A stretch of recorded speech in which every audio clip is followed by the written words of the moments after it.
За сайн байцгаана уу? Та бүхэнд танк 500 HEV буюу hybrid загварын ашиглалтын зааварчилгаа видеог хүргэж байна.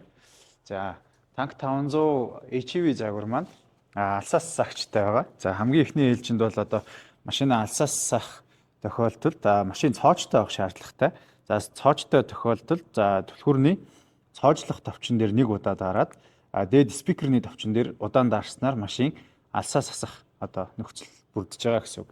За энэ алсаас сагчин дундын саадгүй 50 м-т алсаас асах боломжтой байгаа. Ассан тохиолдолд ерөнхийдөө 15 минут асаалттай байгаад буцаад өөрөө унтрах юм горимтой байгаа. За тэгээд алсаас сагчаар асаасан тохиолдолд жолооч ирж өөрөө хаалганд хүртэл ерөнхийдөө машины хаалга цоожнууд бүгд төгжээтэй байх болно. За хэрвээ алсаас асаасан тохиолдолд шууд ирээд одоо машиныг хөдлөх гэж байгаа бол одоо төвийн голын дийлэгч бол асахгүй. Яг хөдлөж байгаа тохиолдолд бол power товчон дээрээ start stop товчон дээрээ нэг дарж унтраагаад тэгээд буцаагаад одоо торомзог шигж асааснаар машин голын дийлэгч бүх янах гэрлүүд одоо асаад хөдлөх боломжтой болно гэсэн үг.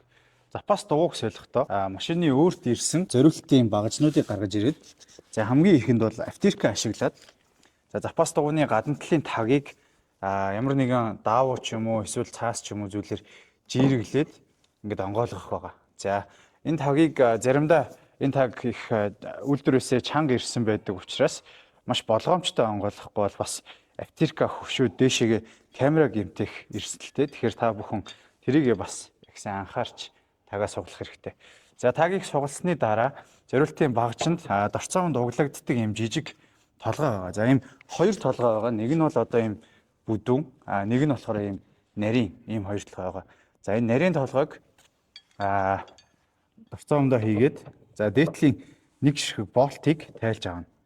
За энэ болтыг тайлж авснаар гадна талын таг ерөнхийдөө тайлагдах боломжтой болж байгаа. За энэ болтыг тайлаад за энэ түгжээг мултлана. За энэ түгжээг мултлаад тэгээд запас дугуйныхаа тагийг хоёр талаас нь доороос нь гурван газраас татаад энэ цагаан тагийг одоо дугуйнасаа салгана гэсэн үг. За запас дугуй маань өөрөө яг энэ цагаан таган дээр нэлээд барьцалдсан байдаг болохоор тагаа бол нэлээд чангавтар татаж гаргах хэрэгтэй. За тагаа татахдаа ерөнхийдөө хуглах тий гэмтэхээс одоо сэргийлэх бас хэрэгтэй байгаа. За тэгээд та бүхэн запас дугуйгаа тайлаад за энэ тагийг авсны дараа энэ тагны цааталт 3 ширхэг болт байгаа. Тэр 3 болтыг аваад запас дугуйгаа нааш нь бүрэн сугалж гаргаж ирнэ гэсэн үг. За запас дугуйгаа солихдоо багажин дотор ийм хавчаар байгаа. За энэ хавчаар яадаг вэ гэхээр ерөнхийдөө дугуйны болтны тагийг одоо тайлдаг ийм хавчаар байгаа. За энэ хавчаараа хийж орхиод шууд нааш нь огцом татна. За тэгээд ерөнхийдөө машиныхаа бүх дугуйны болтуудыг тайлж авна гэсэн үг байгаа. За буцааж ерөнхийдөө хөдөө орон нутагт ч юм уу явж байгаа тохиолдолд орон нутгийн одоо дугуй засрын газар хэрвээ дугуйгаа солиулах гэж байгаа бол одоо болтны тагтай гэдгийг өөрөө бас маш сайн санаад анхааруулах хэрэгтэй. За тэгэхгүй бол одоо гадуур нь нэг том дорцов ч юм уу тааруулаад тагийг хуглах те дарах эрсдэл бас үүсэх боломжтой байдаг. За тэгээд машиныхаа дугуйг солиход дугуйны хий мэдрэгч бас үндсэн одоо машин дээр байрлуулсан байгаа 4 дугуйнд байгаа. За запас дугуй бол ямар ч хий мэдрэгчгүй учраас запас дугуйг солиод энэ машин дээрээ тавьсан тохиолдолд хий мэдрэгчний чек бол асна. За тэр бол одоо тийм автомашинд бол нэг тийм сөрөг нөлөөтэй биш. Тэр бол одоо автомашинд тийм сөрөг нөлөөтэй зүйл бол биш байгаа. За хэрвээ та өөрөө хүсвэл одоо байгаа дугуйныхаа хий мэдрэгчийг запас дугуй руугаа бас дугуйг тайлаад солих бүрэн боломжтой байгаа. За орон нутгийн ч юм уу эсвэл ерөнхийдөө зарим дугуй засварууд дээр дугуй нь одоо хий мэдрэгчтэй шүү гэдгийг анхааруулж хэлэхгүй бол дугуйны завсраар одоо лопатаг хийж ягаад хөвших ч юм уу тэгснээр одоо яг энэ дугуйны хушууны цааталт байдаг хий мэдрэгчийг гэмтэх бас эрсдэлтэй байгаа. За тэгэх юм бол та бүхэн ерөнхийдөө нэг дугуйныхаа хий мэдрэгчийг заавал шинээр одоо манай сервис дээр ирээд таниулах, шинээр солих шаардлагатай болно гэсэн үг байгаа. Тэгэхээр тэр одоо эрсдлүүдийг бас маш сайн тооцоолж одоо машиныхаа дугуйг солих хэрэгтэй байна. За тэгээд Мөн дээрээс нь автомашины дугуйны жин өөрчлөгдөх болгонд автомашиндаа бас баланс тохиргоо хийх шаардлагатай тийм ээ. Тийм. Одоо жишээ нь дөрвөн дугуй дөрвөлнгийн одоо жишээ нь энэ зуны дөрвөн дугуйг солиод өвлийн дөрвөн дугуй тавья ч юм уу те эсвэл AT дөрвөн дугуй тавья ч юм уу. Тэгэх юм бол заавал одоо дөрвөн дугуйнда баланс хийлгэснээр одоо хол замд шулуун замд явхад таны аюулгүй байдлыг бас хангаж өгж байгаа нэг хэлбэр болно гэсэн үг. Баланс тохиргоо хийгээгүйгээс болоод ерөнхийдөө өрүүлж чичрэх ч юм уу те өндөр хурдтай явж хахад өрүүлж чичрэх тиймэрхүү үзэгдэл бол гарч болно. Тэгэхээр дөрвөн дугуйгаа солисон бол заавал баланс тохиргоо хийлгэж явах хэрэгтэй байгаа. Мөн дээрээс нь хий мэдрэгчүүдийн байрлал ерөөсөө өөрчлөгдөхгүй.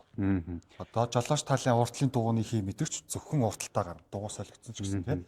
Зөвхөн жолооч талдаа тийм ээ. Зөвхөн жолооч талын хурдталтаа гэсэн үг. Тэгэхээр бас манай зарим худалдаа авагч нар маань дугуйны солихдоо хий мэдрэгчүүдийн байрлалын өөрчлөлт тэгээд нөгөө дэлгэцэн дээр жоохон төөрөлдөх гэдэг. Тийм. Одоо жишээ нь баруун хойтолд байсан дугуйг зүүн урталд хийгээд зүүн урталд байснаа баруун хойтолд хийгээд энэ хоёр дугуйг хооронд нь байраа солих юм бол зүүн уртлын дугуй хагарчлаа гэж одоо бодъё тийм ээ. Тэгэх юм бол хянах дээр чинь баруун хойтлын дугуй хагарсан гэж гарч ирнэ гэсэн үг. Тэгэхээр хий мэдрэгчний байрыг солих юм бол одоо тухайн байрлалд байгаа дугуйг л заана гэсэн үг байгаа тийм ээ. За машин асфальттай байгаа тохиолдолд одоо машины доод хэсгээс хоёр газраас ус тусдаг байгаа. За нэг нь бол одоо машины яндангийн гүшийтлнээс ус тусдаг байгаа. За нөгөөх нь бол одоо дунд хэсгээс air conditioning илүүдэл ус доошоо тусч гадагшлах ёстой. За яндангийн гүшийтлнээс яагаад ус тусч байгаа вэ гэхээр сүүлийн үед үйлдвэрлэгдэж байгаа машинууд гүшийтлнийхаа доор үйлдвэрээсээ юм цорхотой байдаг учраас одоо яндангийн гүшийтлэн дотор ус хуримтлагдаж хөлтгөөс сэргийлж шууд доош нь асгах тийм боломжтой болсон байгаа. За тэгээд бензиний банкны тухай бас тайлбарлаж өгье. За бензиний банк бол машин түгжээтэй байгаа тохиолдолд бол одоо гаднаасаа дараад онгоохгүй машины хаалга цоожгүй байгаа тохиолдолд гадна талаасаа нэг дараад шууд ингээд онгойлох боломжтой байгаа. За танк 500 hybrid загвар маань шууд энгийн 92 бензин хийх бүрэн боломжтой байдаг. Тэгэхээр ерөнхийдөө хөдөө орон нутагт явхад бол ямар нэгэн бензин голох эрсдэлгүй. Бензиний банк маань хаалга түгжээтэй үед онгоохгүй учраас хэрвээ та бүхэн бензин колонк дээр очиод бензин авах байгаа тохиолдолд машиныхаа одоо центр локийг дарж бензин банкаа бол одоо онгойлгоно гэсэн үг байгаа. Тэгэхээр машинд бол одоо өөр одоо бусад машинтай адилхан бензиний банкыг онгойлгодог тусдаа тийм одоо товчлуур байхгүй гэдгийг бас анхааруулж хэлье. За одоо хойдлын багажны хэсэг. За багажны хэсэг бол автомат хаалга одоо өөрөө сордог байгаа. Татхтаа бол хажуу тийшээ онгойлгоно. За багажны хаалга онгойлгосон тохиолдолд ерөнхийдөө хөдөө гадаа салхитай нөхцөлд бол доотлын түгжээг эргүүлээд машин багажны хаалгыг савхаас одоо сэргийлж өгдөг байгаа. За тэгээд буцаагаад хаахтаа бол багажны хаалгыг заавал савж хаах шаардлага байхгүй. Hybrid 195 ийм хай загвар дээр бол зөөлөн хаахад багажны хаалга маань өөрөө сордог байгаа. Багажны хаалгыг дотор талаас нь онгойлгох бас боломжтой байдаг. За мэдээч энэ тагийг аваад энэ гогцоо байгаа. Энэ гогцооноос огцом татснаар багажны хаалга бас хэрвээ дотроосоо онгойлгох шаардлагатай тохиолдол гарвал дотроосоо онгоох боломжтой байдаг. Машин худалдан авж байгаа хүмүүстэй бид нар хоёр ширхэг бас дэлгүүртээ өгж байгаа. За нэг ширхэг дэлгүүрийг биедээ авч явна. Нөгөө дэлгүүрийг одоо жишээ нь та өөрийн гэртээ ч юм уу те ямар нэгэн газар хадгалаарэ гэж бас зөвлөж байна. За хүмүүс маань ерөнхийдөө машинаа худалдан аваад нэг дэлгүүрээ биедээ авч яваад нөгөө дэлгүүрээ машиныхаа голын хайрцагт ч юм уу уртлын хайрцагт ч юм уу хадгалаад идэг. Тэгэхээр тэр дэлгүүр маань ямар үүрэгтэй вэ гэхээр хэрвээ таны нэг дэлгүүрний одоо батарей дууссан те эсвэл санамсаргүй байдлаар машин дотроо түлхүүрээ мартаж цоожилсан тэр үед автомашины чинь гаднаас нь онгойлгох бас нэг юм эрсдэл хаасан үүднээс нэг одоо хоёр запас түлхүүртэй нэгээр нь өгж байгаа гэсэн. За түлхүүрний батарей дууссан тохиолдолд хэрхэн автомашина гадна талаас нь нээх вэ гэхээр түлхүүрний Т үсгийг одоо түлхээд тагийг авна гэсэн. За тэгээд механик түлхүүрээ түлхүүрнээсээ суглана. За ингээд суглаад за жолоочлолын хаалганы бариулны доод хэсэгт юм нөх байгаа. Нөх рүү хөшөж онгойлгоно. За хөшөж тагаа аваад тэгээд механик түлхүүрээрээ хаалгаа нээнэ гэсэн үг байгаа. За механик түлхүүрээрээ машинаа онгойлгож суусан үед одоо машины түлхүүрийг мэдэрч одоо машин чинь асахгүй гэсэн үг тийм ээ.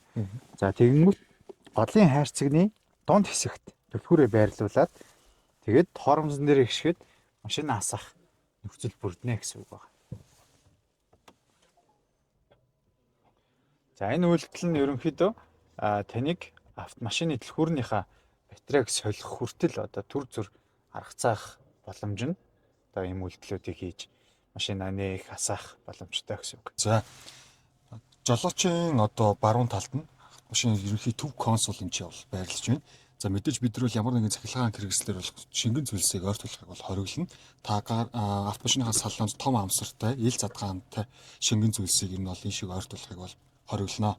Яагаад гэвэл энэ шиг уус нэвчиж ороод компьютер шатах хэрэгсэлтэй учраас за засварын зардал бол маш өндөр гарна, тийм ээ. Тэгэхээр бол энэ шигээр шингэн зүйлсийг ойртуулахыг бол хориглоно. Яг жижиг амсартай таглат зүйлс бол энэ чинь кап холдер хэсэгтээ байлж бас болно гэсэн үг. За энэ төв консол хэсэг дээр яг ямар удирдлагын товчлонууд байна гэхээр за 195 саяын төгрөгийн премиум танк 500 маань уртлын суудал, халах, сэрүүцэх, уртлын хоёр зорчигчийн суудал гэсэн үг тийм ээ. Зорчигчийн суудлын халах, сэрүүцэх товчлуурууд.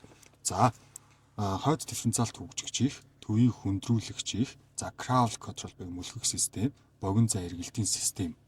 За эндээс бол одоо ухаалаг жолоодлогоо шилж, оффроуд гормлуугаа шилжих одоо товчлуурын чэ байрлж гэсэн. За энэ оффроуд гормыг бол дараагийн хэсэгт бол тайлбарлая. За энэ ч хэсэгт нь л ухаалаг жолоодлогын систем рүүгээ орох товчлуур байрлж байна. Энэ автохоо А хэсэгтээ нэг бол одоо автохол буюу гурвын холбоо гэж та бүхэн ойлгож болно. Үгсүр замд автомашин зогсоод буцаж хөдөлгөөнд оролцоход бол хоошоо хүч алдахгүй байх зорилготой. За энэ бол цахилгаан картаны товчлуурууд. За эдгээр товчлуурууд нь улаан өнгийн тасралтгүй хасж явах юм бол идэвхтэй байна гэж та бүхэн ойлгож бас болно. За эхнийх дээр нь бол одоо энэ ч нь бол P дээр бол 360 камерын товчлуур байрлж байна гэсэн үг. Уг автомашин бол урагшаа хөдөлгөөнд 30 км цагийн хүртэл камерыг бол хянах боломжтой. За энэ дээр бол явалтын гормын хэсэг байрлаж байна. Дээр нь дарах юм бол автомашин өөрөө явж байгаа замыг мэдэрдэг гормоо бол автоматар солино. Баруун зүүн тишээ эргүүлснээр гормоо та өөрчлөх боломжтой гэсэн үг. За явдлын горим дээр болохоор одоо элстэй зам, шавартай зам, 4H мод тий. Тэгээд normal, sport, eco гэсэн нийтдээ 6-7 төрлийн горим бас ажиллаж байгаа тийм ээ. За голын эрчак хэсэг байгаа. За голын эрчак хэсэг дээр бол та бүхэн бол хажуу талын мэдээж араагаа солихдоо тоормс зэрэг гişүн ханлаг хэсгийг дарж хойшоогоо тултлан дарангууд D хэсэг, нэг дарангууд E нейтрал, урагшаагаа тултлын болгоод R буюу ухрах хараа. За парклахта зэтэл нь энэчээ байрлаж байгаа P хэсэг дээр ингээд дарчна гэсэн үг. За мөн дээрээс нь хүмүүст анхааруулах. За нэг тултлан татангууд D араанд орно. Дахиж нэг тултал татангууд M1 гэсэн араанд орж байна. M1 араа яаж ийнэ вэ гэхээр энэ бол гидромеханик хурдны хайрцаг учраас та өрөөлөн дээрх байрлах падл шипээрээ араагаа нэмж хасах боломжтой. За худалдаа авсан шинэхэн жолооч нар маань ерөнхийдөө энэ M араандаа орсныг хянахгүйгээр нэгдүгээр араан дээр нь өндөр хаарцтай ээрүүлээд яваад идэг. Тэгэхээр та бүхэн ер нь автомашиныхаа жолооч хянахын арааны байрлалыг бол байнга хянж авах хэрэгтэй гэсэн үг. За мөн дээрээс нь жолооч нар маань бол хойд дифференциалт хөгжигч болон залгас салтын төвийн мост хөндрүүлэгчийг бол явлан донд залгах гэдэг. Тэр бол хамгийн буруу. Хамгийн ихэнд бид нар бол энэ картаныг буулгасан байх ёстой. Картан буугаад араагаа нейтралтай хийнэ. Арааг нейтралтай хийгээд за тэрний ардаас бол одоо энэ 4L хөтлөгчийг бид нар залгаж бас болно. За 4L-ийг залгасны дараа дифференциалыг бид нар бас төгсөх боломжтой гэсэн үг. За одоо автомашины үндсэн одоо голын цэсийг бүгдээрээ харцгаая. За энгийн үед бол одоо голын дийлэгц маань хом товчон дээр ингэж байрладаг байгаа. За автомашины яг үндсэн тохиргоонууд руу бол одоо машины зурган дээр дараад шилжих боломжтой. За хамгийн дээдлийн энэ vehicle хэсэг дээр driver seat, front passenger seat, head up display, wireless charger гэсэн дөрвөн төрлийн одоо тохируулгууд бас байж болно. За driver seat дээр бол одоо жолооч 3 төрлийн суудал сануулагчийг ажилуулах боломжтой. За мөн жолоочийн суудлын массажийг ажиллуулах боломжтой. Жолоочийн суудлын массаж дээр нийт 8 төрлийн горим байж болно. Та өөртөө харуулад сонгоод за мөн дээрэс нь хатуу зөвлөнийг доотох горимор бас low, medium, high гэсэн горимор харуулах боломжтой. Зөвхөн жолоочийн суудал биш, уртлын зорчигчийн суудал дээр бас 3 төрлийн суудал сануулагч. За мөн одоо орж ирэхэд суудлын автоматар хөдлөх, за мөн суудлын массаж, хатуу зөвлөнөд харуулах гэсэн гормуудыг бас ажилуулах боломжтой байгаа. За хажуу талын head up display гэдэг бол одоо бид бүхний ойлгодгоор мийл цацагч гэж тайлбарлаж болно. За мийл цацагч яадаг вэ гэхээр жолоочийн урд хэсэг дээрээс салхины шил рүү мийл цацах за модо сонгож болно тийм ээ. Оффроуд дээр байх юм бол одоо ингэж харагдах нь агаарын даралт хэр байх нь луужин ямар байна. За дээрээс нь далайн түвшнээс хэдэн метрийн өндөрт явж байна. Ус яаж халсан байна гэх мэт гормуудыг харах боломжтой байх нь. Нормал дээр тавих юм бол цагаан зураас мэдрэгч замын тэмдэг таних горим за хэдэн километр цагийн хурдтай явж байгаа. Хэрвээ та навигашн ажиллуулж байгаа бол 200 метрийн дараа одоо жишээ нь энэ дээр зүү иргэнэ гэж гарч ирдэг ч юм уу тий. Таны замыг салхины шилэн дээрээс чинь заагаад явах боломжтой гэсэн үг. Энэ үйлдэл маань одоо жолоочид заавал уртлын хянах руугаа доошоо хараад авахгүй зөвхөн замаа хараад явхад маш их туслах юм горим байна. За head up display хэрвээ таны нүдэнд төвхтэй ч юм уу салхины шилэн дээр ямар нэгэн зүйл хармааргүй байвал унтраачч бас болдог байгаа. За head up display унтраалттай гарч ирэхгүй байх юм бол мэдээж саяны товчлоорыг дараад ажиллуулж болох нь байна. За brightness буюу одоо гэрлийг ихсгэж багасгаж болох нь байна. За тэгээд дээшээ доошоо баруун зүүн гэсэн гормоор ажиллуулж болох нь байна. За wireless charger гэж байна. Машин маань консоль хэсгийн одоо урталт ийм утас тавих боломжтой байдаг. За энэ дээр бол одоо жишээ нь wireless charger асаалттай энэ асаалттай байгаа тохиолдолд утсаа шууд тавиад цэнэглэх бүрэн боломжтой. За тэгээд утас цэнэглэж байгаа хэсэг маань бас дэлгэцэн дээрээс харагдаж ажиллах бас боломжтой байдаг. За хамгийн дээдлийн энэ vehicle хэсэг бол ингээд дуусж байгаа. За outside vehicle гэж байгаа. Outside vehicle горим дээр бол за хаалганы түвжээний тохируулга байж гин. За толны тохируулга байж гин. Цонхны тохируулга байж гин. Гишүүрний тохируулга байж гин. За хамгийн эхний door lock буюу одоо хаалганы түвжээний тохируулга дээр түлхүүр машинд ойртой түлхүүр машинаас холдоод явхад машин автоматар түгжигдэх горим байж байгаа. За энийг бол ингэж ажиллуулж болж байна. За мөн түлхүүртэйгээ машин руу ойртоод ирэхэд машин автоматар хаалгаа одоо түгжийг тайлах горим байж байгаа. За мөн машин унтарсны дараа хаалганы түгжээ тайлагдах горимыг бас ингэж ажиллуулж болох нь байна. За мөн lock-in reminder гэдэг бол одоо машин түгжих нээх үед зөвхөн гэрэл янавчих уу эсвэл сигнал дуурах уу бот гэдэг дээр тавих юм бол гэрэл сигнал хоёр одоо хоёулаа нэг нь янавчаад нэг нь дуурах уу ч юм уу тэр тохируулгуудаа та бүхэн эндээсээ хянах бүрэн боломжтой байдаг байгаа. За Монголын нөхцөлд бол одоо бас гарчуулах эрсдлийг та бүхэнд ярив.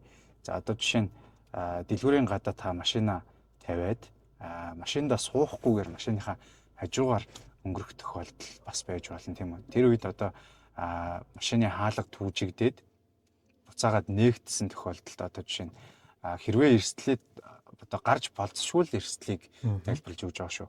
Энэ үед одоо жишээ нь гадны ямар нэгэн хүн машины хаалгыг нээх ч юм уу тий эсвэл одоо зарим зүйлсийг хөдөлгөөд алдах ч юм уу тиймэрхүү эрсдэл бас үүсэх үе тэр бүхнийг та бүхэн сайн анхаарч ямар тохиргоогоо ямар үед ажиллах уу гэдгийг хянаарай гэж бас зөвлөхөр байна.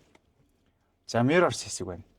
За mirrors хэсэг дээр бол ерөнхийдөө толны одоо ухрах хөдөлгөөнд автоматар доошлох буюу тий хойд дугуйгаа харах тохируулга бас байж болно. За жолоочийн хаалган дээр байгаа товчлоор одоо толны хоёр товчлоор байгаа. Энэ товчлоор дээр зэрэг дараад төлөө ивхэх боломжтой байдаг. За бас нөгөө тохиолдол нь энэ хянах дэлгэцэн дээр харагдаж байгаа mirrors хэсгийн одоо fold гэдгийг дарах юм бол машины товч бас автоматар ингэж ивхэгдэх боломжтой байгаа. За цонхны тохируулга байж байна. За машин маань 60-та 80-та 100 км/цагийн хурдтай явах үед одоо жишээ нь автоматар цонх люк хаагдах боломжтой байдаг. Хэрвээ turn off болгох юм бол ямар ч хурдтай явж исэн та цонх онгорхоо бол онгорхон хаалттай бол хаалттайгаар явна гэсэн үг. Хэрвээ энэ тохируулгууд дундаас аль нэгэн километр цагийн хурдыг сонгох юм бол тухайн хурдан дээр орцсон тохиолдолд цонх люк өөрөө автоматар хаагдаж ерөнхийдөө аюулгүй байдал талаас бас жолооч туслах горим байж байгаа. За дээд люкийг бас дэлгэцэн дээрээсээ бас онгойлгох боломжтой. Таазан дээр байгаа товчлуураар эсвэл дэлгэцэн дээрээсээ бас онгойлгох боломжтой. За энэ хэр зэрэг одоо гадна талын хөшгийг нээх юм тийм ээ.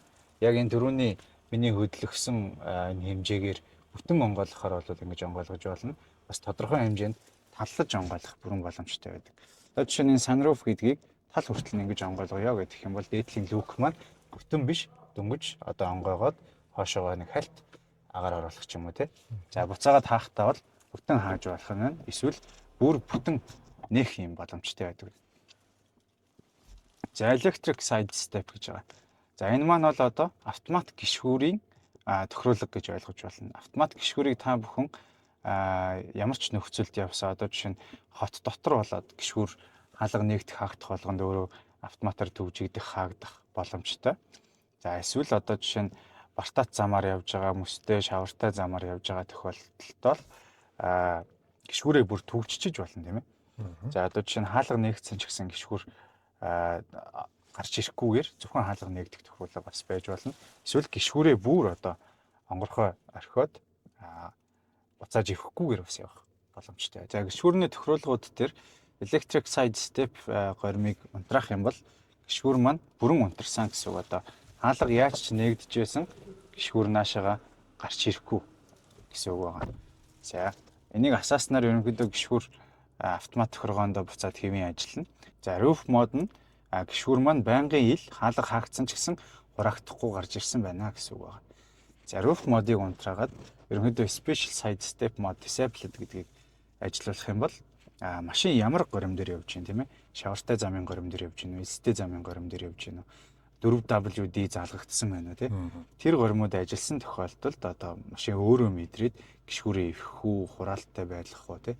Ерөнхийдөө бол одоо off-road mode дээр бол гишгүүр байнгын хураалттай байхаар ажилладаг ийм горим байна.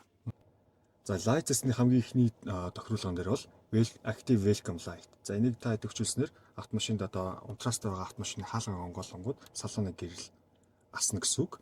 За энэ forward saying delay, ceiling light delay, одоо home follow home delay гэдэг горимуд маань бол автомашин зогсоолт байрлаад доторх гаднах гэрлүүд одоо хэдэн секундын дараа, хэдэн минутын дараа унтрахыг анхааруулж өгдөг юм тохиолдлууд байна. За тэгээд түлхүүрэн дээр бас автоматон зогсоолт ирч гэдэг юм нөгөө автомашинаа байрлуулж чад нөгөө автомашины хаах одоо нөгөө спикер төвчлөр дээр дарахад автомашин танд тохиогоо яаж өгөх юм гэдэг бас сонголт нэмжээ байдаг гэсэн. Horn буюу сигналдах, flash гэрлэн авчруулах, бөөд болоод ирэхээр хоёулын зэрэг хийх гэсэн.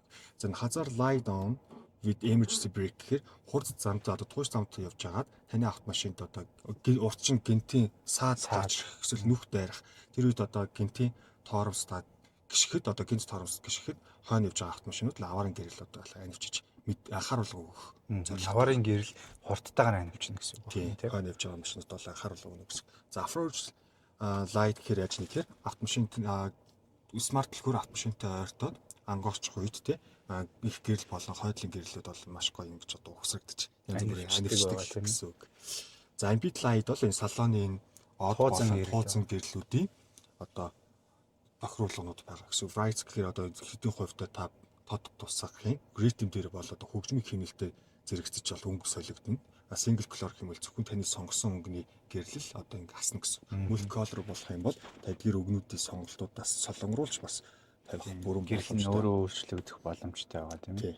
За тэгээд бас нөгөө нэг юм ба энэ од болон энэ хоёр гэрлэлийг одоо энэ юу хийж болно гэсэн. Тийм тохируулга хийх боломжтой байгаа тийм. Нийлүүлж нэг өнгө болгож болно. Эсвэл өөр гэрлэлээр ингэж болох боломжтой. За 195 сая төгрөгийн танк 500-ийн маань бол өнгөний сонголт нь 264 төрлийн өнгөний сонголттой байгаа. За тэгээд асах гэрлүүдийг бас ингээд гэрэл асах бүслүүдийг бас ингэж сонгох боломжтой.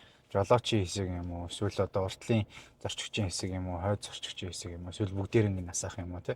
Бүх тохируулгууд одоо таны гар доор бэлэн байж идэг байгаа. За drive хэсэг. За drive хэсэг дээр ерөнхийдөө drive mode memory гэдэг хамгийн ихний горим байж байгаа. Хэрвээ энэ горимыг идэвхжүүлсэн тохиолдолд одоо машин хамгийн сүүлд ямар горим дээр явж байгаад унтарсан тийм ээ. Тэр горимоосоо үргэлжлээд цаашаа явах боломжтой байгаа гэсэн үг. Одоо буцаад асахтаа яг тэр горим дээр аснаа гэсэн үг. Хэрвээ энэ горим унтраалттай байх юм бол автомашин унтраад буцаад асахтаа шууд нормал хэмжээний асах болгоно нормал дээр асна. Энийг идэвхжүүлчих юм бол та элсний мод дээр явж байгаад автомашин унтраалаа гэхэд элсний модүүд дээр л асна гэсэн үг. За энэ TSD болохоор яаж юм бэ гэхээр Dynamic Steering Torque Control гэдэг. Энэ бол ерөнхийдөө автомашин шавартай мөстэй зам дээр явж байгаа тохиолдолд жолоочд туслах горим байгаа тийм ээ. Тодорхой хэмжээнд бас машин тэнцвэр алдах гэдэг юм бол одоо тэнцвэрээ хадгалахад тусалдаг тийм горим байгаа. Энэ горимд бол та 100% итгээд одоо миний машин өөрөө ингээд тэнцвэрээ хадгалчт ингээд итгээд бас байх боломжгүй. Ер нь бол тодорхой хэмжээнд жолоочд туслана гэхээс 100% бол яг тэнцвэрээ хадгалж зогсно гэж бол байхгүй. За steering wheel not straight reminder гэж байгаа. За энэ горим маань яадаг вэ гэхээр хэрвээ асаалттай байгаа тохиолдолд машин унтраах юм бол машиныг одоо өрөөл та ингээд нэг бүтэн эргүүлээд орхисон байлаа гэж бодъё. Тэгэх юм бол энэ уртлын хянах дээр одоо жишээ нь жолоочд одоо анхааруулга өгнө гэсэн үг тийм ээ. Өрөөл дали байна гэдгийг анхааруулсан горим байгаа. За энэ горимыг унтраалчих юм бол одоо уртлын дэлгэцэн дээр анхааруулга өгөхгүй гэсэн. За fatigue driving reminder гэж байгаа. За fatigue driving reminder яадаг вэ гэхээр удаан хугацаагаар машин барьсан тохиолдолд одоо та хааз яаж өгч байгаа, хоромж яаж өгч байгаа, өрүүл яаж өгч байгаа. Тэр бүх мэдээллийг чинь автомашин одоо цуглуулад удаан хугацаагаар машин барьсан тохиолдолд одоо амрах болсон гэдгийг сануулах тийм горим байгаа. Уртлын хянах дээр бол одоо нэг аяг кофений зураг ч юм уу гарч ирдэг тийм аюулгүй байдлын горим байгаа. За steering wheel not assist modes гэж байгаа. Энэ assist modes яадаг вэ гэхээр өрүүлний эргэлтийг хатуу зөөлөн чанга болгож болдог. За light горим бол хамгийн зөөлөн, comfort бол дундаж, sport бол хатуурж байна гэсэн үг. Өрүүлийг яагаад хатууруулж байгаа вэ гэхээр шулуун зам турттай явж байгаа тохиолдолд урд дугуй нүхтэй ярах ч юм уу тохиолдол байна. Тэр үед одоо өрүүл булаах одоо эрсдэл бас байдаг. Спорт мод төр тавьснаар ерөнхийдөө өрүүлний булаалтыг бас тодорхой хэмжээнд багасгаж өгдөг. Тийм горим байна. За energy recovery level гэдэг энэ бол ерөнхийдөө бас маш чухал горим байгаа. Танк 500-ийн яг энэ hybrid загвар дээр energy recovery level гэж юм горим байдаг. За энэ горимыг high дээр тавьчих юм бол одоо дугуйны эргэлтээр өнхөрж байгаа тохиолдолд цахилгаан моторлууд дамжуулж байгаа энергийг одоо хэр зэрэг хуримтлуулах юм тийм ээ. Low дээр бол одоо бага хэмжээгээр normal бол дундаж high бол хамгийн их хэмжээгээр цэнийг хуримтлуулна гэсэн үг байгаа. За энэ нь яадаг вэ гэхээр та одоо жишээ нь 100 км/цагийн хурдтай өнхөрж ийлээ гэж бодъё тийм ээ. Машин чинь өнхрүүлээд явж ийлээ гэж бодъё. Тэгэх юм бол high mode дээр хэрвээ energy recovery level байгаа тохиолдолд машин шууд торомс гიშгэж байгаа юм шиг тийм мэдрэмж төрж болно. За энэ бол ерөнхийдөө угаасаа төрөх ёстой. Дугуйныхаа эргэлтээр цэник их хэмжээгээр хуримтлуулж байгаа тохиолдолд яг торомс гიშгээгүй байсан ч гэсэн торомс гიშгэж байгаа юм шиг мэдрэмж төрнө гэсэн. Хэрвээ танд одоо тийм мэдрэмж одоо машинт чинь төрөөд та энэ нь одоо танд тохгүй ч юм уу хэцүү байгаад их юм бол энийг зүгээр low дээр нь тавьчих болно. Тэгэх юм бол одоо high normal хэмжээнээс бол хамаагүй багаар тэгж мэдрэгдэн. Гэхдээ мэдээч энэ автомашин маань өөрөө hybrid автомашин учраас тодорхой хэмжээнд хурдтай явж байгаад хаазнаас хөл авсан тохиолдолд ч юм уу те багахан хэмжээгээр бүр маш бага хэмжээгээр ч гэсэн мэдрэгдэх бол ёстой. Тийм зүйл байна. За парк.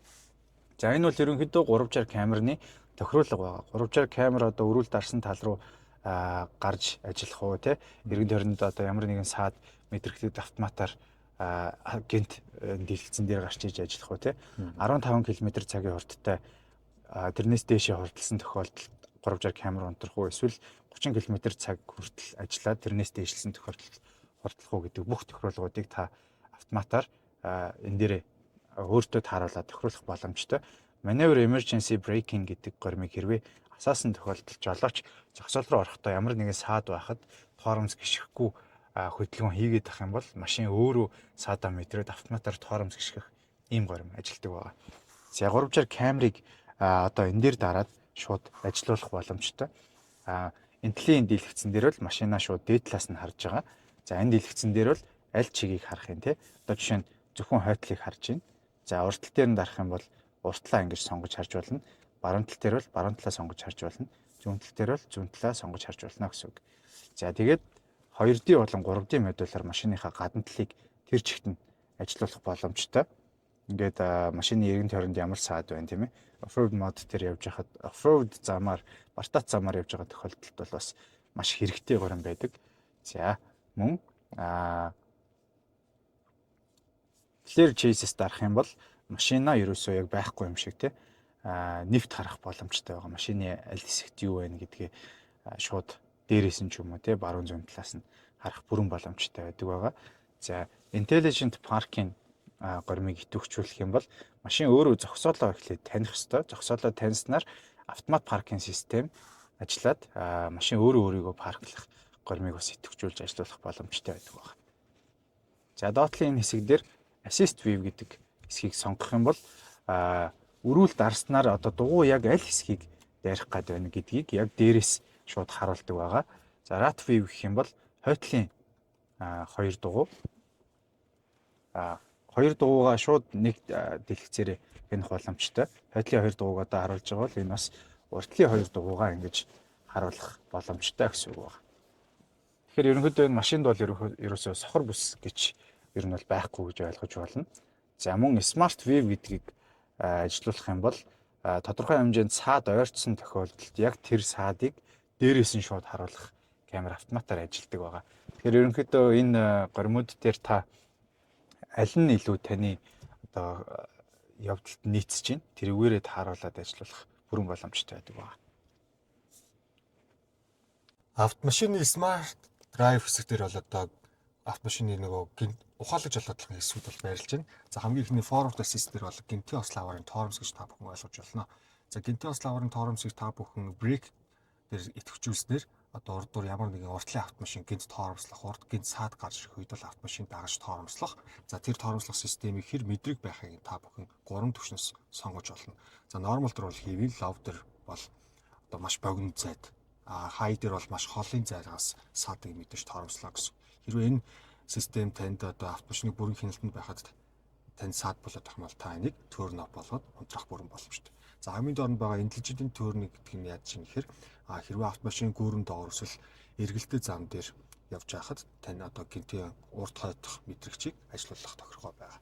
За rear side assist дээр бол цагаан зураас мэдрэх одоо энэ сохор бүсийн мэдрэгч гэж та бүхэн ойлгож болно. За энэ цагаан зураас солих. За Игнэ байр одоо сольж яхад толон дээрээс ингэж анхааруулга өгөх. Толон дээр одоо шаг эрластик гэсэн үг тийм ээ. За энэ door open warning болохоор яаж нэхэр одоо хэрвээ автомашины хаалгыг онгойлгох үед тооноос одоо дугуйтай ч юм уу хүнж гэдэг юм автомашин ирж байгаа үед тэрийг анхааруулна. Rear collision warning болоод ирэхээр одоо хойдлоос хойнд машина ерөнхийдөө мэдэрч анхааруулга өгнө гэсэн үг. За мөн энэ дээр нөгөө хоёр байшингийн голоор ч юм уу ухарж гардаг тий баруун зүүн талаас хөдөлгөөн ирж байгааг мэдэхгүй байх тохиолдолд энэ гормыг идэвхжүүлэх юм бол машин мэдрээд анхааруулга өгөх нь байна. За энэний доотлын гормыг идэвхжүүлчих юм бол бүр шаардлагатай тохиолдолд машин өөрөө тоормс гიშгэх хүртэл арга хэмжээг авах боломжтой байх нь тий. Тэгэхээр өөрсдөө тааруулаад ерөнхийдөө аль гормыг илүү их ажиллуулж идэвхжүүлэх үү тэрийгээ бас тааруулах боломжтой. За цагаан зураас мэдрэгч байна. За цагаан зураас мэдрэгч бол ерөнхийдөө игнэ байр солих үед одоо танд анхааруулга өгнө. За ямар үед анхааруулга өгөх вэ гэхээр та ямар ч дохио өгөхгүйгээр игнэ байр солих жоох юм бол анхааруулга өгнө. Өрөөл вибратордох боломжтой, аудиогоор мэдээ өгөх боломжтой. Эсвэл аль алийг бас ажиллуулах бүрэн боломжтой байгаа. За тэгээд warning sensitivity буюу одоо жишээ нь хэр зэрэг мэдрэг байх юм тийм ээ. Тэр бүх гормыг ажиллуулж бас болно. За тэгээд өдөөс ирж байгаа машин бас тодорхой хэмжээнд бас зайгаа барих ч юм уу тийм ээ. За эсвэл одоо урд ямар нэгэн саад байлаа гэж бодоход автоматар тойрох ч юм уу тий. Тэр бүх арга хэмжээг авах боломжтой байдаг. За traffic science горим байгаа. За traffic science бол одоо замын тэмдэг таних горим байна. За замын тэмдэг таних горимыг та асаахан унтраах уу тий. Бүх одоо сонголт бол тань нээлттэй байгаа. За хэрвээ асаалттай байгаа тохиолдолд одоо жишээ нь 80 км/цаг гэсэн замын тэмдгийг та машин чинь таньчаад байхад та 100 ч юм уу 120 км/цагийн хурдтай явах юм бол хурд хэтрүүлж байна гэсэн анхааруулга өгөх байгаа. За хэрвээ cruise control speed limit-ийг ажилуулчих юм бол таны машин бүр 80 км/цагаас илүү хурдлахгүй ч юм уу те cruise control дээр шууд автоматар хурд нь таарад явдаг. За overspeed warning буюу энээс илүү хурдлаад ирэх юм бол бас ерөнхийдөө ер нь бол хурдыг шууд тэр хэмжээнд төвчнэ л гэсэн үг тийм ээ. За доотлын одоо бас тохируулга үйж болно. Хэрвээ хасах 10 км/цаг гэх юм бол та 70 км/цаг хүртэл одоо хурдлах боломжтой байх нь байна. За эсвэл 90 км/цаг хүртэл хурдлаад тэрнээс дэше анхааруулга өгдөг ч юм уу. Эсвэл энэ cruise control speed limit нөгөө overspeed warning гормуудад хэрвээ идэвхжсэн байх юм бол бүр хурдлахгүй байх ч юм уу тийм арга хэмжээг бас авах боломжтой байна гэсэн үг. За хамгийн доотлын хэсэгт бол одоо ерөнхийдөө reset vehicle settings буюу одоо автомашины горим тохиргоонуудыг бүгдээр ингэ reset хийх иймэрхүү горим бас байгаа. Гэхдээ ерөнхийдөө та хэрвээ энэ reset vehicle setting гэдгийг дарах юм бол одоо зарим тохиргоонууд чинь шууд үйлдвэрийн тохиргоон дээр очиж гэсэн үг тийм тохиргоон дээр явчихна л гэсэн үг байна. Тэгэхээр энийг бол аль болох нэг ажилуулахгүй байхыг бас та бүхэнд зөвлөж байна. За үндсэн меню хэсэг байгаа. За одоо энэ хамгийн дээдлийн энэ дээр дарах юм бол үндсэн меню хэсэг рүү орж байгаа. За car зэсэн дээр дарах юм бол хэдүүлээ саяны үдсэн энэ хэсэг рүү орох нь байна. За settings зэс рүү орцгоё. За settings зэс дээр бол одоо Bluetooth холбох тий. За hotspot холбох, цацах. За хөгжмөний тохируулга байж байгаа. За хөгжмөний тохируулга ямар үед одоо аль хэмжээгээр илүү танд сонсогдох юм тийм ээ. Бүх төрлөөр одоо дуудлага, дуу, за тэгээд дээрэс нь voice тий. За тэгээд энэ замын бишээ газрын зураг хэрвээ заалгасан явж байгаа бол тэр бас хэр зэрэг өндөр дуутай байх юм. Тэр бүх юмыг тааруулах бүрэн боломжтой байдаг байгаа. Тэгээ sound effect settings гэж байгаа. За энэ хэсэгт бол ерөнхийдөө яг дуу явж байгаа тохиолдолд одоо машинд яаж сонсогдох юм тийм ээ. Машин маань бол одоо Infinity брендийн 16 спикертэй байгаа. За full car гэдэг бол одоо машинд бүхэлдэн сонсогдох ч юм уу тийм. За driver хэсэг бол одоо жолоочийн хэсэг рүү илүү их сонсогдох ч юм уу. Тэр сонголтуудаа та хийж өгөх боломжтой. За тэгээд ямар одоо гормоор ерөнхийдөө дуу сонсох юм тийм ээ. Бас өөрчлөх боломжтой. Treble mid bass гэдэг одоо бүх төрлөөр нь өөрчлөх боломжтой. За reset дарчих юм бол яг энэ машины центрэлж бүх талаас зэрэг сонсогдох байгаа. За энэ дээрээ бас тааруулаад аль хэсэгт илүү их дуу сонсогдох юм тэрийг тааруулах бүрэн боломжтой байгаа. Спикерийн одоо хөдөлгөөний тийм спикерийн одоо байрлал хуваарлалтыг тааруулна гэх юм уу тийм ээ. За дисплей хэсэг бол одоо үндсэн голын дийлэгц тий хажуудлын дийлэгцний одоо горим гэж ойлгож бас болно. За дисплей хэсэг дээр хэр зэрэг аль талынхаа гэрлийг илүү их байлгах юм тий. За мөн одоо цаг 24 цагаар ажиллах уу 12 цагаар ажиллах уу тийм ээ. За манайхаас бол ерөнхийдөө Улаанбаатар Монголиа гэдэг шууд цагийг нь бол бүрэн тааруулаад гаргаад өгдөг байгаа. цагийн бүсчил за тэгээд дууны хийний даралтын хэмжих нэгжүүд нь баар хом гспал байх юм уу? За температурын хэмжих нэгж нь Цельс байх юм уу? Цаг метрээр хэмжих юм уу? Инфралаар хэмжих юм уу? Цаг дэлгэцний хэл Орос байх юм уу? Англи хэл байх юм уу гэсэн сонголтууд ирсэн гарч байна. За энэ зэсэн дээр одоо юу байж байгаа хэрэг урдлын жолоочийн хянах одоо классик мод дээр байх буюу одоо өөрийн явж байгаа байдлаас 3.1 м цаг метр гэсэн үг. За эсвэл Афрод болчоор хөдөө орон нутагт зорчход аль зугаалаар явахд илүү тохиромжтой мод руу шилжнэ гэсэн. Энэ нь яадаг уу гэхээр тэгэхээр одоо жишээ нь машины градус хэдэн градус хазаасан байгаа тий. Өрүүл бас хэдэн градус дарагдсан байгаа тий. Дефлог төгжигдсэн байгаа мó төвийн одоо мост хөндрүүлэгч ажиллаж байгаа мó тэр бүх гормодыг харж ажиллах боломжтой байна.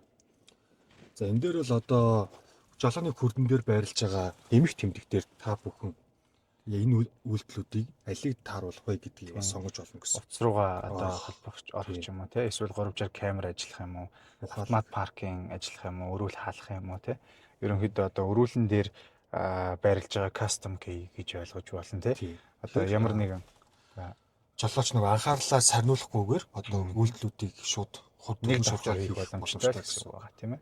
Мөн хэдүүл бас нэг одтой товчлон дээр бас энэ баруун талд нь байрлаж байгаа одтой товчон дээр дарах юм бол та эдгээрээ алийг идэвхжүүлэх юм тэрийгээ бас сонгож ажиллах боломжтой байгаа тийм ээ. За энэ систем хэсэг бол одоо ерөнхийдөө машины одоо version software те. За тэгээд нөгөө нэг settings-ийн reset, restore гэдэг бүх төрлийн гормод нь байж байгаа. За power mode. За энэ машин маань ерөнхийдөө нөгөө хойно hybrid батарейтай учраас дунджаар ерөнхийдөө hybrid батарейгаар ямархуу одоо хэдэн километр хэдэн киловатт ажиллуулж байгаа юм тийм ээ. Хэдэн километрт хэдэн литр бензин ажиллуулж байгаа гэдэг анхааруулгууд харах боломжтой. За энэ дээр бол яг одоогийн байдлаар 100 км-т 29.9 гэж зааж байгаа. За энэ бол цэвэр эдэлт бол биш байгаа. Энэ машин маань өөрөө 0 км-тэй 100 км ч явж амжаагүй машин байна. Тэгэхээр ерөнхийдөө бензин эдэлтийг хэрвээ та бүхэн хэмжих юм бол хот дотор явж байхдаа бол хэмжих ямарч боломж байхгүй. Ерөнхийдөө шулуун замд явж байхдаа бензин эдэлтийг хэмжих боломжтой байгаа. За эсвэл банка бүтэн нэг дүүргээд тийм ээ. За тэгээ километрээ нойллоод хэдэн километр юугаар хэдэн километр замыг банк дүрэн бензинээрээ туулж чинь тийм ээ. Тэрнээсээ хамаарат одоо бензин эдэлтэй бас хэмжих боломжтой байгаа. Тэрнээс биш одоо жишээ нөгөө нэг хотын бөглөрөлд тий ойрхон зайд явж байхад бол бензин эдэлтийг бол шууд дэлгэцэн дээр гарч ирж байгаа хэмжээрээр бол хэмжих бол боломжгүй байдаг ба. Тийм. Одоо энэ бол А цэгээс Б цэг хүртэл одоо та ямар хурдтай хэдэн ямар зайг ямар хурдтай хэдийн хугацаанд туулсан гэдэг нь ерөөсө гарч ирдэг гэсэн. Одоо яг Улаанбаатар шиг ийм төвөгжилтэй нөхцөлд та өндөр одоо маш бага хурдаар маш олон цагаар явчих юм бол тий тэрний эдэлт нь л гарч иж байгаа гэсэн. Тэрний шинэ атмосферын ерөнхийдөө 100 км цаг одоо 100 км зайд идж байгаа эдэлтийг бол ерөөсө заахгүй гэж та бүхэн ойлгох. Аагаас Б цэг хүртэл машин асаад явах хүртэл хідэн одоо ямар горомтой идсэн бэ гэдэг л гарч ирдэг. За ийм байгаа. Бусдаар л одоо USB видео хэсэгтэр нөгөө бас ингээ орчих юм бол флаш заалгаад тийм ээ нэрэ. Одоо энэ жолоочийн хажуу талд байрлаж байгаа энэ хэсэг рүү флаш заалгаад зогсож байгаа тохиолдолд одоо юу үзэх, видео үзэх, кино үзэх боломжтой тий. За тэгээд энэ ч бас нөгөө нэг Type-C оролтоор утсаа цэнгэлж болно, USB-гээр утсаа цэнгэлж болно, 12 вольтын залгуур бас залгаж болно. мөн чи болохоор одоо нөгөө өнөртүүлэгч юм автомашин өнөртүүлэгч байрлаж байгаа. За парны 3 төрлийн агаар цэвэршүүлэгчний өнөртүүлэгч бас энэ ч байрлаж байгаа. Тэгэхээр та бүхэн жолоочийн одоо энэ хэсгийн дээдлэлт тэр USB болон Type-C-ний дээдлэлт бас өнөртүүлэгчээ гаргаж ирээд хэрвээ одоо лацтай ялцтайгаа байх юм бол ялцыг хуулаад ажиллуулах хэрэгтэй. За ялцыг хуулцсан хэрвээ гаргасан бол өнөртүүлэгч чинь шууд парныхаа тохируулган дээрээс ажиллаад явах боломжтой гэсэн үг байна. За парны хэсгийн парны одоо удирдлага хэсгээр юу байрлаж байна гэдэг. Тэгэхээр за энэ зон гэдэг зүйлийг та ингээд цагаан одоо унтраач бол шар болгочих юм бол зорчигч руу халуун хоёр бүсчил хоёр өөр температураар үлээх боломжтой гэсэн. За зон цагаан болчих юм бол хоёр бүс хоёулаа нэгэн температураар үлээх боломжтой болно гэсэн үг. За мэдээж энэ бол та бүхний яг харж байгаа нүүр хөл рүү салхины шил хөл рүү үлээх гэсэн одоо үлээлтийн гормууд нь бол байж байна. Одоо яг нөгөө нэг яг энд дээр бас ингэж тоочор хийх боломжтой. Гэхдээ үндсэн нөгөө нэг парны удирдлага маань өөрөө яг энэ доотлын хэсэг дээр бас ажиллах боломжтой байдаг баг шүү. Зарим хүмүүс бол одоо нөгөө нэг явдал дундаа тооч ажиллуулахаар айгүй төвөгтэй байдаг гэд яриад байдаг. Тийм болохоор ерөнхийдөө заавал энэ дэлгэцэн дээрээс биш бас эндээсээ ингэж параа удирдах бүрэн боломжтой байгаа. За EC Max гэдэг дээр бол одоо air condition хамгийн дээд хэмжээгээр хүчтэй үлээх горим байгаа. За суудлын одоо нөгөө нэг одоо ямар левелээр халах уу, ямар левелээр хөрөх үү гэдэг тохируулгыг бас энэчнээс ингэж удирдах бүрэн боломжтой. Зөвхөн жолоочийн биш зорчигчийн судлаас эндээс ингэж удирдах боломжтой. За өвлийн нөхцөлд бол одоо гадаа мөс цас болцсон байгаа тохиолдолд салхины шил халагчийг дараад ажилуулж болно. За салхины шил халагчийг ажилуулснаар яадаг вэ гэхээр манай машинууд маань өөрсдөө нөгөө нэг Сибирь стандартын Орос, Казахстанд гардаг загвар учраас ямар ч хэмжээний мөс цасыг шил халагч ажилуулсан тохиолдолд одоо гадаах температур хасах 5 градусаас доош орчихсон тийм ээ. Хүйтэн мөстэй цастай байгаа тохиолдолд ажилуулах боломжтой байдаг гэсэн үг. За энэ дээр бол ерөнхийдөө парны үндсэн тохируулгууд байгаа. За хамгийн чухал тохируулга юу вэ гэхээр түрүүний бит хоёрын ярьсан нөгөө өнөртүүлэгч байгаа тийм ээ. За өнөртүүлэгч дээр одоо жишээ нь ямар төрлийн өнөр сонгох юм? 3 төрлийн өнөртүүлэгч байгаа болохоор 3 төрлөөр бас өнөрөө сонгох боломжтой. За low, medium, high те хэр зэрэг одоо өнөртлөгийн тэр гормоо бас тааруулах боломжтой. За тэгээд AC-гээ бас яаж ажилуулах вэ тийм ээ? За автоматар ерөнхийдөө нөгөө агарын чанарыг хянах систем ажиллуулж байна. Өнөөдрөөс нөгөө ус шүшгч хушууны хүртэл халж байгаа. Энэ бол автоэрын дарах юм бол мэдээж автомашин хүйтэн температур гараад ирэхээр шугаа халаагаад гэсэн үг. За тэгээд дээрэс нь одоо нөгөө нэг цонх цантах ч юм уу тохиолдолд бол автоматар AC яаж ажиллах вэ? Бүх гормуудаа ингэж ажиллуулах бүрэн боломжтой байдаг байгаа. За уртлын салхины шилийг түрүү нөгөө шил арчигчны ялцсан халаагаар бас халаах боломжтой гэж тайлбарласан. За тэрэн дээр бас нэгэн зөвлөгөө өргөхөд хөдөө орон нутагт явдаг шолон замд явдаг хүмүүс маань ерөнхийдөө салхины шилээ хамгаалаад уртлын салхины шил рүү одоо шолон замд явж байхад том машин зөрөх тохиолдолд одоо чулуу үсрэх ямар нэгэн тий элс ч юм уу тий ямар нэгэн тийм шороо үсрэх тийм тохиолдолд одоо салхины шил цуурах эрсдэлтэй учраас автомашин худалдаа авж байгаа хүмүүс маань шил арчиж одоо уртлын салхины шилэн дээр хамгаалтын хуулга наалгаарэ гэж бас ерөнхийдөө зөвлөх байна. Одоо хамгаалтын хуулга наалгаснаар ерөнхийдөө таны салхины шилний насжилт бас илүү удаашрах боломжтой байдаг байна. За хоёрдугаар игнэний зорчигчдын хувьд гэх юм бол 195 саяын премиум танк 500 манал суудууд нь халс ирүүлсэн. Тэгэхээр голын бөөнийхөд товчлуурыг та улаан тал руу эргүүлснээр 9 төвшөнд хүртлээр суудлах халах боломжтой. Буцаа цэнхэр тал руу эргүүлэх юм бол 9 төвшин хүртлээр машиныг суудлаас хэрүүцүүлэх боломжтой гэсэн үг. За энэ on off дээр дарчих юм бол одоо салооны нүүрлэн үлээх халуун хөтөн одоо халуун халт хөрвөлтийн системийг бас одоо аль тал руугаа яаж үлээлэх вэ? Тийм. Одоо зөвхөн хөл рүү үлээлэхгүй, нүүрлэн үлээлэхгүй гэдэг эндээсээ та бүхэн бас сонгох боломжтой. Зүүн талын товчлуураар та температураа нэмж хасах, баруун талынхаа товчлуураар сенснийхээ нэмж хасах товчлуурууд байрлаж байна гэсэн үг. За мөн дээрэс нь яг энэ парны хэсгийн доотлолт нь бол одоо хоёр юм USB порт болон 12 вольтын залгуур нь байждаг. Тэгэхээр та бүхэн манайх зөвхөн уртлаасаа гэхээсээ илүү зөвхөн өөрт байгаа энэ USB портоос гарах цацрал нэмэх боломжтой. За тэгээд хаалга бол 2 дугаар игнэний хоёр талын хаалга хоёулаа юм механик хөшгөтэй байгаа. Тэгэхээр хөдөө орон нутагт ч юм уу те ерөнхийдөө заавал хөдөө орон нутаг гэхгүй хитрхи их нартай үед ч юм уу те эсвэл бас нөгөө хажуу талаас хүн харах гадах тохиолдолд ч юм уу хөшгөө бас ингэж механикаар татах боломжтой. За цонхны удирдлага бол мэдээч ойлгомжтой. Доошоо дараад бүтэн онгооч нь. За хойтлын 2 дугаар игнэний цонхч гэсэн юм хоёр давхар шилтэй байдаг байгаа. Тэгэхээр дуу тусгаарлалт бол одоо мэдээч маш сайн гэж ойлгож байна. За тэгээд 2 дугаар игнэний суудлыг суурьаар нь урагшлуулж байна тийм ээ. Шууд одоо уламжлалт машинуудтай адилхан доороос нь нэг хавхлаг татаад суурьаар нь урагшлуулж байна. За тэгээ мөн ийшээ хойшоо 3 дугаар игнэний суудлал руу бас хүн оруулж суулгах боломжтой. За 3 дугаар игнэний суудлын удирдлагыг наадах урагшлуулж чараа. 3 дугаар игнэний суудлын удирдлагыг хоёр талаас удирдах боломжтой байдаг. Нэг нь 2 дугаар игнэний суудлын хажуу талын ханан дээрээс удирдах болно. За нөгөөх нь багаачны хаалганы хажуу талаас суудлуудыг бас удирдах боломжтой байдаг байна.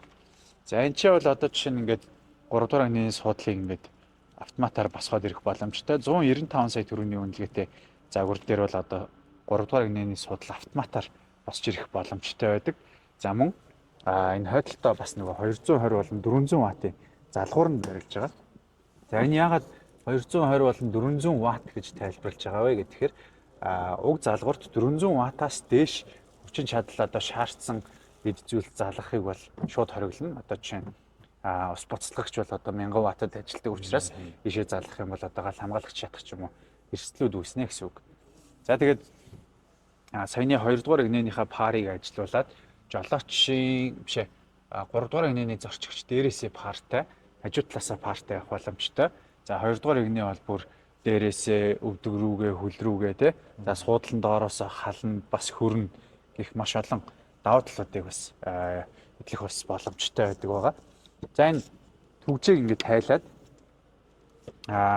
энэ хавхлагыг бишээ тагийг шууд ингээд зөвхөд авчиж болно. За энэний доор юу байрлаж байна гэхээр дөрөвний запас дугуй онгойлгох, дугуй тайлах ерөнхийдөө дорцоо тийм ээ машины багаж хэрэгслүүд нь барилж байгаа. За данхраад гэж хаана байдаг вэ гэдээ хүмүүс асуугаад байдаг. Энэ данхраад маань бол ерөнхийдөө энэ хойтлын 3 дугаар игнэний суудлын арталт энэ тагийг авснаар энэ данхраадыг гаргаж авах боломжтой байдаг байгаа. За мөн энчээ бас нөгөө нэг цахилгаан мотор батарей энчээ байрладаг учраас 3 дугаар игнэнд сууж яваа зорчигчд бас ийшээ ус асгах тийм кофе асгах шингийн юм асгах эрсдлээс бас машина хамгаалах хэрэгтэй байгаа. За иймэрхүү анхааруулгуудыг бас хүргэж байна. За тэгээд дээрэс нь 3 дугаар игнэний бүс ингэж хадгалж бас одоо дуурах гад байдаг тийм ээ. Одоо засмал биш шорон зам дээр явж байхад ингээд сул явж байгаа юм бол бүс ингээд донслогоонд ингээд дуурах гадах юм бол энийгээ шууд ингээд хийчих болно гэсэн үг. За ингээд бүс бол ерөөсөө дуурах ямар ч нөхцөлгүй тийм ээ. 2 дугаар игнэний бүсийг ч гэсэн эндээс нь ингээд төгжиж болно. За тэгээд иймэрхүү зүйлүүдэд автомашин хэрэглэгч нар маань бас маш сайн анхаарал ажилуулад те автомашин одоо бүх төрлийн ажиллах боломжтой бүх нөхцлөөр нь хангаад ажилуулад эдэлж хэрэглээсэй гэж бид бүхэн бас зөвлөж байгаамаа. За танк 500 загварын автомашин маань бол off-road mode тий. Off-road mode дээр бол дугууны даралт, за далайн төвшинл, зүгжиг, луучин, за хоёр төвшний төвжээ тий. Хойд дифференциал төвж төвийг хөндрүүлэгч аль нь ажилласан байгааг хянахаас гадна за бас нэг камера систем энэ тал дээр орж ирсэн байдаг. За эндээс хамгийн чухал зүйл нь бол expert mode. Expert mode дээр та бүхэн одоо нэг custom 1-3 high speed off-road racing, drift гэсэн одоо төрлүүдээс бол явалтын горимыг та бүхэн угсраад хадгалж болно гэсэн үг. За жишээлбэл одоо custom нэг дээр бол та дугууныхаа хөтлөгчийг traction control-ууд за жолооны хүрдний даралтын хатуу зүйлийг бол бүгдийг тохируулаад өөртөө бол ингээд тохируулах бүрэн боломж ажиллах боломжтой болж байгаа. За high speed off-road racing дээр одоо бас л одоо дугууны хөтлөгчүүд болон drive mode, steering mode гэдгийг бүгдийг тааруулаад явах боломжтой. За хэрвээ та бүхэн энэ expert mode дээр сануулсан явалтын горимоо ашиглаад эндээсээ буцаж консоль дээр байгаа энгийн явах гормууд руугаа шилжихийн тулд заавал exit гэдэг товчлогыг дарж иж энэ expert модоос гарах боломжтой. Хэрвээ та exit гэдэг зэснийг exit гэж хийж дарж гараагүй бол энэ two консоль дээр байрлаж байгаа явалтын гормууд руу шилжих боломжгүй. Дээрээс нь одоо нэг төвийн хөндрүүлэгч ажилтсан байдаг ч юм уу тий. Ямар нэгэн шулуун замд хол замд явхад бол заавал exit дарж гарахгүй бол илүү өндөр хурдаар ажиллаад байдаг те traction control онторцсон дугуун зүгээр ингээл зогсоо зайгүй мэйжээд байдаг ч юм. 4H залгацсан байгаа учраас эргэлт хийхэд асуудалтай хэмжээр болсон байна. Өөрчлөгдсөн байдаг ч юм уу те. Ерөөсөө л энэ дэлгэцний доотлын хэсэгт бас эксперт гэдэг одоо энд харагдаж байгаа. Энийгээ бас хянаад хараад явах боломжтой гэсэн үг. Энэ дээр эксперт гэцэнд байх юм бол та энэ дээр дэлгэцэн дээр өөр юм хийжсэн ч гэсэн те эксперт гэсэн байх юм бол ерөнхийдөө модоосоо гараагүй байх гэсэн үг байгаа. Хэрвээ exit хийгээд гарчих юм бол энэ эксперт маань нормал хэмжээнд очиждаг байна. За тэгэд нормал дээр очсноос болоод ингээд спорт, эко, цас, шавар, илс гэсэн модууд руу. За шавар гэсэн мод дээр 50-гууд автомашины төвөө бол ингээд ерөнхийдөө цаашлагдчихж байна гэсэн. Deflog одоо 4L өндөрж байгаа гэж ойлгож байна тийм ээ. За тэгээд дээрэс нь дэлгэцэн дээр одоо traction control онторсон тийм ээ. За тэгээд дээрэс нэг brake assist системүүд онторсон гэдэг анхааруулгад бол гарч ирнэ гэсэн үг. За танк 500 загварын автомашины маань 14.6 инчийн нэг мультимедиа дэлгэцэн Монголд бол 100% ашиглагдах бүрэн боломжтой үйлдвэрлэлийн системтэй байдаг. Үүний нэг жишээ нь бол одоо та бүхэн гар утсаа одоо ямар ч төрлийн гар утас үйлдвэрлэлийн системтэй гар утас барьдаг байсан. Apple CarPlay, Android Auto системд холбосноор газрын зураг, за харилцаа холбооны аппликейшнууд гэдэг бүх юмудаа харах, хянах бүрэн боломжтой болж байгаа. За Bluetooth-ийг холбохын тулд нэгдүгээр таны автомашины Bluetooth болон Bluetooth visible гэдэг зэсүүд бол ерөнхийдөө идэвхтэй болсон байх хэрэгтэй. Гар утасныхаа Bluetooth-ыг асаагаад таны автомашины Bluetooth-ийн нэр яг таарад хоёр дэлгэцэн дээрх тоонууд таарч байвал fair хийгээд all over дараад start дээр дарснаар бол Apple CarPlay бол бүтэн холбогдож байна гэсэн үг. За Apple CarPlay холбохын тулд одоо зарим хүмүүсийнх дээр бол зөвхөн Bluetooth холбогдоод байдаг. Тэр бол ерөнхийдөө нөгөө гар утасныхаа Siri-г унтраацсан байдаг байгаа. Тэгэхээр Siri-гээ бол бүтэн идэвхжүүлсэн байх хэвээр. Тэгснээр ерөнхийдөө одоо энэ дэлгэц бол одоо таны утас болсон гэж ойлгож болно гэсэн үг. За хэрвээ орон нутагт явж байгаа тохиолдолд сүлжээл байх юм бол одоо жишээ нь Google Maps газрын зураг те өглөрөл төвжрэл юу гэдгийг те очих газраа оруулаад шууд газраа дагаад явах бүрэн боломжтой байдаг байгаа. За search хэсэг дээр бол одоо шууд очих газрынхаа хаягийг оруулаад тийм ээ Автохаб гэдэг юм те. Автохаб центр руу явхад бол одоо Улаанбаатар хотод аль замаар явбал илүү төвжрэл багтай юм бэ те. Шууд ингээд замын зайгаад өгөх боломжтой байгаа. Нийтдээ 12 км 34 минут явах ийм зам байна гэсэн үг байна. За тэгээд ерөнхийдөө бол хөгжим те мессеж тэгэл бүх одоо тохиолдлуудаа ажилуулах бүрэн боломжтой. За буцаад ерөнхийдөө үндсэн меню рүүгээ орё гэхээр хүмүүс ингээд олддог. Энэ нөгөө GWM гэсэн юм аппликейшн хэлбэрээр харагдана гэсэн үг байна. Тэгээд ийшээгээ ороод машиныхаа өөрийн гэсэн тохиолдлогууд руу ингэж шилжих бас боломжтой байгаа. Хэрвээ Android утастай хүн бол Android автыг ашиглаад бас яг ийм гормоор ажиллах бүрэн боломжтой гэсэн. За энэ өрүүлний хэсэгт байрлаж байгаа товчнуудыг ерөнхийдөө тайлбарлая. За машинд ерөнхийдөө ийм гурвалжин анхааруулгын тэмдэг бол одоо тодорхой хэмжээнд асна. Энэ ямар учраас асж байгаа вэ гэхээр ерөнхийдөө машин дотор стандартын бус үйлдэл хийгдэж байгаа тохиолдолд бол асна гэсэн үг. Нэгдүгээрт одоо бүсээ зүгээг байгаа тохиолдолд асах нь байна. Шил арчигчны шингэн дундарсан бол асах нь байна. Тэгээд дээрэс нь хаалга дутуу хаагдсан тохиолдолд бас асах нь байна, тийм ээ. Ерөнхийдөө л одоо байх ёстой бүх үйлдэлүүд одоо энэ хэвийн биш байна гэж одоо үзэх юм бол асна гэсэн үг. За энэ улаан анхааруулгын тэмдгийг яаж шалгах вэ гэхээр автомашины одоо энэ голын энэ товчон дээр удаан дарснаар энэ хэсэгтэр view warning key story гэж гарч ирдэг байгаа. За ингээд view warning key story руу ороод үйлдэлүүдийг шалгана гэсэн үг. За одоо 1-1 гэдэг бол одоо нэг анхааруулга байна гэсэн үг. Тэр нь одоо жолоочийн суудлын дээр сууж байгаа одоо би бүсээ зүгээгүй байна гэсэн анхааруулга байна. За энийг бол одоо ингээд бүсээ ингээд хэрвээ зүүчих юм бол энэ анхааруулга шууд унтраад гурвалжин анхааруулгын тэмдэг маань ингээ байхгүй болчихно гэсэн үг. За ямар ч анхааруулга байхгүй байгаа тохиолдолд ерөнхийдөө warning юм анхааруулга байхгүй байна гэсэн юм юу гарч ирнэ гэсэн үг. За reset journey info гормыг дараад машиныг бол ерөнхийдөө одоо нөгөө километрийг нөөлөх тийм ээ. Одоо үндсэн хисторийг бол тэглэх ийм боломжтой байдаг. За энэ түрүүний гол дээр нь удаан дардаг энэ товчийг дээш нь доош нь гүйлгэх юм бол за дөрвөн дугууны хий ямар байна тийм ээ. Одоо жишээ нь баруун уртлын дугуй 2.3-тай, бос нь 2.4-тэй, дулаан нь хэр зэрэг градустай байгаа нь бас доотлолт нь харагдчихэдэг. За хайбрид батарей маань хэр зэрэг цэнэгтэй байна. За ерөнхийдөө дундаж хэмжээгээр те одоо моторын эргэлт ямар байна, энержи ямар байна бүх юм харах боломжтой. Хамгийн сүүлийн асалтан дээр дундаж хурд явсан бай. Дундаж хурд ямар хурдтай явсан байна. Хэдэн одоо километр явсан байна тийм ээ.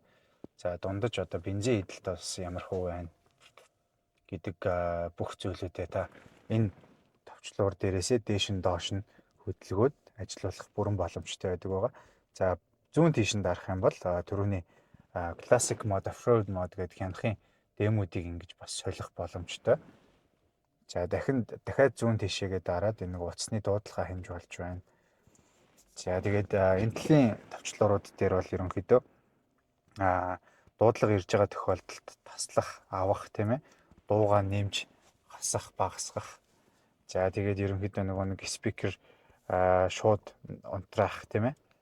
Түрүүний custom gate товчлуурууд дээр дараад одоо ямар горим идэвхжүүлсэн тэр горимоо идэвхжүүлэх горим боломжтой байгаа.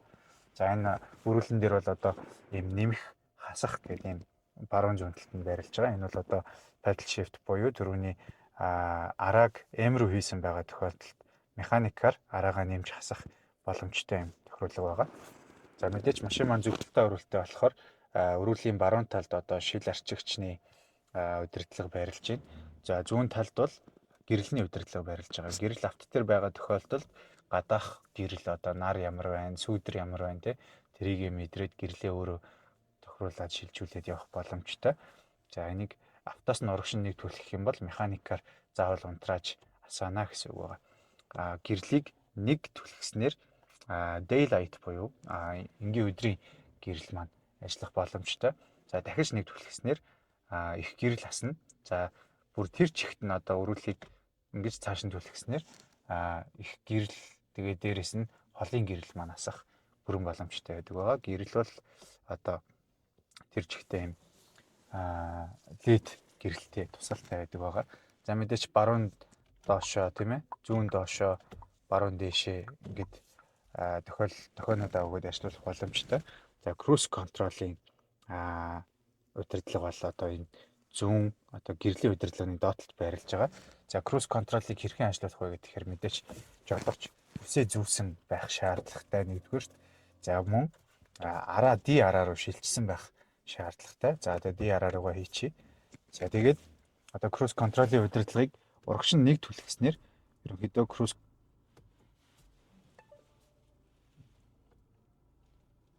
энэ картана болгоогүй байгаа юм шүү дээ. За cruise control-ийн нэг хүртэл яагаад таслаа. За cruise control-ийн удирдлага маань яг энэ уртлын зүүн талын одоо гэрэлтний удирдлагын доотлолт нь байрлаж байгаа. За энэ дээрээс одоо жишээ нь нааш нэг татаад cruise control, adaptive cruise control итгүүчих боломжтой байгаа. За мөн хурдаа бас тохируулах боломжтой. Энэ дээр одоо жишээ нь ингээд 70 км/цаг, 90 км/цаг, 100 км/цаг гэд хурдаа дээш нь доош нь түлхээд тааруулж болно. За цааш нь нэг түлхээд ерөнхийдөө cruise control маань буцаад унтрах юм боломжтой байгаа. За cruise control ямар үед ажилтдаг вэ гэхээр хүмүүс нөгөө нэг cruise control-ийнхаа удирдлагыг энгийн хөдөлгөөнд оролцохгүй зогсож явах үедээ бас оролдоод идэг. Тэр үед бол одоо жишээ нь энийг ингээд яаж ч оролдож исэн failed to activate гэдэг ингээд cruise control бол идэвхжихгүй гэсэн үг байгаа. За өрүүлний одоо үндсэн удирдлага энчээ байрлаж байгаа. За өрүүл наашаа цаашаа хөдлөх те дээшээ доошоо хөдлөх удирдлага маань автоматар энчээ ингэж байрлаж байгаа. За бас жолоочийн өрүүлний яг энэ зүүн талд ийм 3 товч байрлаж байгаа. За энэ товчнууд маань яадаг вэ гэхээр үндсэн одоо хянахын гэрэл одоо ихсгэх багасгах тийм ээ. Хянахын гэрлийг ихсэх багасгах товч бол хамгийн баруун талын товч байгаа. За энэ хажуу талын энэ хэсэгт бол одоо traction control буюу шаргалтын эсрэг систем унтраах асах товч маань байрлаж байгаа. За энэ шаргалтын эсрэг систем унтарсан байгаа тохиолдолд машин бол одоо яаж чааз өгсөн хамгийн дээд хүчээрээ л мажинал гэсэн үг байгаа. Ерөөсө шаргалтын эсрэг систем ажиллаж анхааруулга өгөхгүй. За мөн хянах дээр юм off гэсэн юм тэмдэг бас гарч ирдэг байгаа. За энийг ажилуулж байгаа тохиолдолд бол энэ гэрэлнүүд асахгүй. За мөн уруудлахын горим гэж байгаа. Одоо машин уруудаж байгаа юм шиг зурагтай.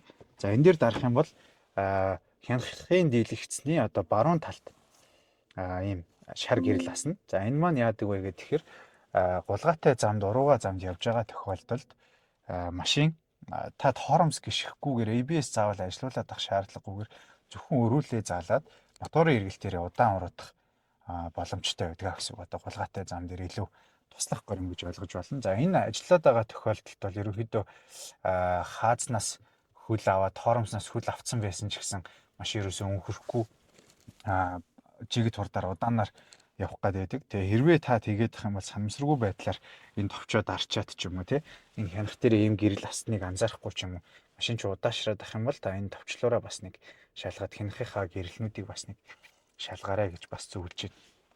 За энийг энгийн үед нэгээд онтраач. За жолоочийн үндсэн хаалганы удирдлага. За үндсэн хаалганы удирдлага дээр ерөөсөө ойлгомжтой. За хамгийн цаатлын энэ товчлоор байгаа. За энэ товчлоорыг ажилуулах юм бол одоо бид бүхний child lock гэж ярьдаг тийм ээ. Одоо хаалган дээрээс эргүүлээд идэг товч байгаа. За энэ танк 500-ийн high загвар дээр бол child lock нь юм автомат товч хэлбэрээр байрласан байдаг. Энэ улаан гэрэл итвэгчсэн байгаа тохиолдолд хойтлын хоёр хаалга дотор талаасаа онгоохгүй гэсэн үг байгаа. За наадлын мэдээч энэ цоочны зураг бол одоо центр буюу lock те одоо машины бүх хаалгануудад төвжих горим байгаа. За хаалгыг нэг татснаар хаалганы төвжээ тайлагдах боломжтой. Энэ дээр бас нэг дарснаар төвжээ бас тайлагдах боломжтой. Улаан гэрэл унтарсан бол ерөнхийдөө машин төвжийг дээгүй байна гэж ойлгож байна. За мэдээч толны удирдлага байгаа. Толны удирдлагыг түрүүн би тайлбарласан. Хоёулангийн зэрэг дарах юм бол одоо механикаар толио өвхөх бүрэн боломжтой. За бусад цонхны удирдлагынууд нь бас энэ ч ингээд байрлаж байгаа гэсэн үг байна. За капотыг бол нэг татаж онгойлгох нь. За нэг татаж онгойлгоод мэдээч энд байдаг төвжийг гэгийг нутлаад багажныхаа бишээ капотныхаа тагийг дээш нь татах байгаа. За мотор бол 2.0-тэй турботой. За хойно хайбридтэй.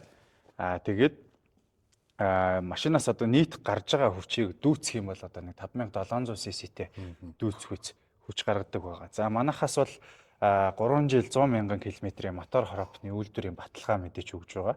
За эхний 2 удаагийн тос солих үйлчлэгийг бол манай сервис үнэгүй хийж өгдөг байгаа. За эхний тосолгоог бол 1000 км дээр ирж хийлгэх ёстой. За хоёр дахь тосыг бол 6000 дахь км дээр ирж хийлгэх ёстой байгаа. За энэ нь одоо таны моторын насжилтад илүү нөлөөтэй. Цаашдаа ч гэсэн ерөнхийдөө дараагийнхаа тосыг 5-5000 км явах тутамдаа ирээд солиулах нь одоо таны моторын насжилтыг илүү уртсгаж өгдөг гэсэн үг. За аккумулятор бол Германы Вартагийн аккумулятор байдаг байгаа. За хороп нь бол урагшаага 9 шатлалтай Германы ZF автомат гидромеханик хосолсон хороптой. За тэгээ та бүхэн ерөнхийдөө машиндаа бол одоо нэмэлт тоноглол ч юм уу гэрэл суйрлуулах тиймэрхүү ажлуудыг бол одоо гадуур мэдгүй газруудаар хийлгэх хаагүй туршлагагүй хориглон тийм ээ. хориглон. Тэрийг бол хориглоно гэсэн үг. Одоо жишээ нь энэ машины энэ цахилгаан хэлхээсийг өөрчлөөд те ямар ч хамаагүй юм гаднаас оруулж ирээд залгачдаг ч юм уу. Одоо эндээс тог авчиж болох юм нэгэд хийчдэг ч юм уу.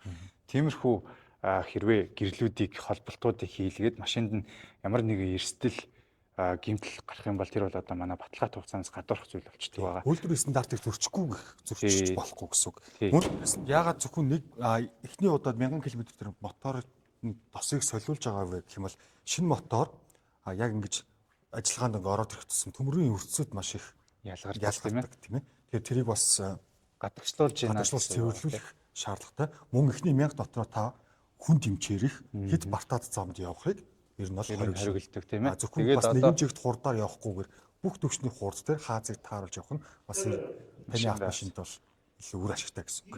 Тэгээд дээрэс нь эхний 1000 км дотор одоо гинт огцом хаан зөөгөх юм аа. Тэгээ хүмүүс бол одоо цоо шин машин учраас яах чгүй гэл тэгдэг те. Цоо шин машин байх тусмаа одоо мотор хоропны эдлэгээ жигдэртэл ерөнхийдөө дунджаар явах ёстой байдаг. За тэгээд эхний 2 удаагийн тослогыг бол одоо манайхаас үнгөө сольж өгдөг учраас одоо 3 дахь тасалганоос эхлээд ч юм уу те автомашина маань одоо мотор хороп жигдэрсэн гэж үзэж болно гэсэн үг.